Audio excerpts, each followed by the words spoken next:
ka soo baxay guddoonka golaha shacabka ee Soomaaliya ayaa lagu shaaciyay go'aan laga qaatay murankii ka tagnaa xildhibaanada laga soo doortay gobolka Gedo. Waxa uu guddoonka golaha shacabka ee Soomaaliya ay shaaciyeen in 16kii xildhibaan ee lagu doortay degmada Ceelwaq inay yihiin xildhibaanada saxda ah ee matali doona gobolka Gedo.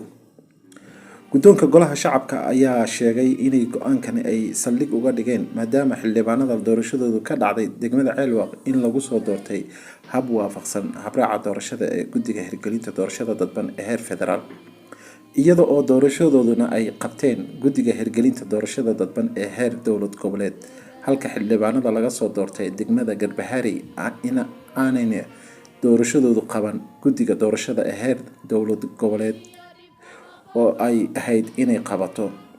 Guddoonka golaha shacabka ayaa qoraalkan ay soo saareen ku sheegay laba qodob uu go'aamiyeen oo kala ah: kow, in xildhibaanada lagu soo doortay degmada Ceelwaq ee gobolka Gedo inay yihiin kuwa sharci ahaan ku matalaya gobolka Gedo baarlamaanka 11aad, maadaama madaxweynaha dowlad goboleedka Jubbaland uu furay doorashada habraaca doorashadooduna ay qabteen guddiga hirgelinta doorashada dadban ee heer dowlad goboleed, halka shahaadada rasmiga ah ee xildhibaannimo ay siiyeen guddiga hirgelinta doorashada dadban ee heer federaal una taageeray ra'iisul wasaaraha xafiiska ra'iisul wasaaraha Soomaaliya.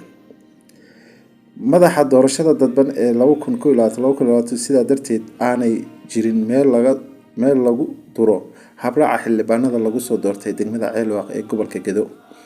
laba, guddoonku waxa uu ku talinayaa dadka walaalaha ah ee gobolka Gedo ee xurgufta siyaasadeed ka soo dhex gashay inay khilaafkoodu wada hadal ku dhameeyaan maadaama ay doorashadii dhamaatay. Waxaa maanta si rasmi ah magaalada Muqdisho uga bilowday qaadashada shahaadada musharaxiinta u taagan xilka madaxweynaha 10aad ee Soomaaliya, iyadoo tirada qaadatay ay sii kordhayaan saacada ka dambeysa. xarunta aqalka sare ee baarlamaanka federaalka oo ah halka laga bixinayo shahaadada iyo diiwaangelinta musharaxiinta ayaa waxaa maanta iska soo xaadiriyay musharaxiinta qaadanaya shahaadada. ilaa haddana waxaa qaatay 10 musharax. Sheekh Shariif Sheekh Axmed ayaa ahaa musharaxii ugu horeeyay ee lagu furay liiska diiwaangelinta musharaxiinta madaxweynaha. Daahir Maxamuud Geele ayaa noqday musharaxii labaad ee xaadiray xarunta aqalka sare, wuxuuna soo qaatay shahaadadiisa musharaxnimo.